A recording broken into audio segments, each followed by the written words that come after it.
କହୁଛ? ମୁଁ ପୁରା ଲକ୍ଷ୍ମୀ। କଣ କିଛି କହୁନ? ମୋ ସାଙ୍ଗରେ ଜମା କଥା ହେବନି?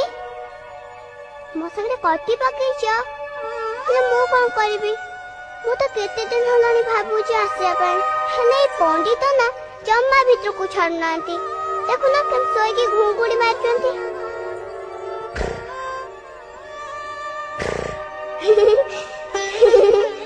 ଆମ ସ୍କୁଲ ପଣ୍ଡିତ ବି ଏମିତି ଘୁଙ୍ଗୁଡି ମାରନ୍ତି। ଆଚ୍ଛା, ସେ ଘୁଙ୍ଗୁଡି ମାରନ୍ତି, ସେ କଣ ପଣ୍ଡିତ ହୁଅନ୍ତି? ରୁହ ରୁହ ରୁହ, ତୁମେ ତ ପଢୁଆ ନୁହଁ, ନୂଆ ଜାମା କାହିଁକି ପିନ୍ଧିଛ? ମୁଁ ନା ଆଜି ପଢୁଆ ହେଇଛି। ଦେଖୁନ ମୁଁ ନୂଆ ଜାମା ପିନ୍ଧିଛି। ମୋ ବୋଉ ତା ଶାଢୀରେ ନା ମୋ ଜାମାକୁ ତିଆରି କରିଦେଇଛି। ମା ପାଖରେ ତ ଜମା ପଇସା ନାହିଁ, ଆମେ ତ ଗରିବ। ତମ ପାଖରେ ଏତେ ପଇସା କିଏ ଦେଲା? ମୋ ବାଆକୁ ଟିକେ ଦଉନ। କଣ ପଣ୍ଡିତେ ଗାଳି କରିବେ? ତାହେଲେ ଥାଉ, ଆମର ଦରକାର ନାହିଁ। ମୁଁ ତୁମକୁ ଆସ୍ତେ ଆସ୍ତେ କହୁଛି, ତୁମକୁ ତ ଶୁଭା ଯାଉଛି।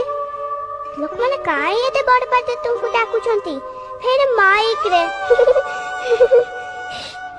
ଯଦି ଶୁଣିଦେଲେ ନା ଆମ କଥା ସରିଗଲା, ଆଉ ଆମେ କଥା ହେଇପାରିବାନି। ଗୋଟେ କଥା କହିବି, ତାକୁ ନିଇତି ଶୋଇବୁ କଲେ ମୁଁ ନିଇତି ଆସିବି। ଆଚ୍ଛା, ମୁଁ ସେଦିନ ଶୋଇଥିଲି, ତମେ ଯାଇ ସେଦିନ କଣ କହିଲ? କହିବନି ନା କୁହ। ବାପ୍ରି, ସେଦିନ ତୁମେ କେତେ ଫୁଲ ନାଇଥିଲ, ମୁଁ ବି ଆଜି ଫୁଲ ନାଇଛି। ଦେଖିଲ ଭଲ ଦେଖାଯାଉନି?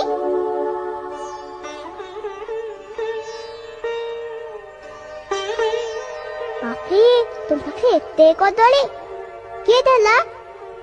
ସବୁ କଦଳୀ ଏକାଥରେ ଖାଇବନି, ତୁମକୁ ଥଣ୍ଡା ଧରିବ, ଜର ହବ। 1 2 3 4 5 6 ମୁଁ ଗଣି ପାରିବିନି, ବହୁତ କଦଳୀ ଅଛି। ତୁମେ ତ ଜାଣିଛ ମତେ ଜମା ବି ଅଙ୍କ ଆସେନି। ଆଚ୍ଛା, କଣ କହିଲ ମତେ? ମୁଁ କଦଳୀ ନେବି?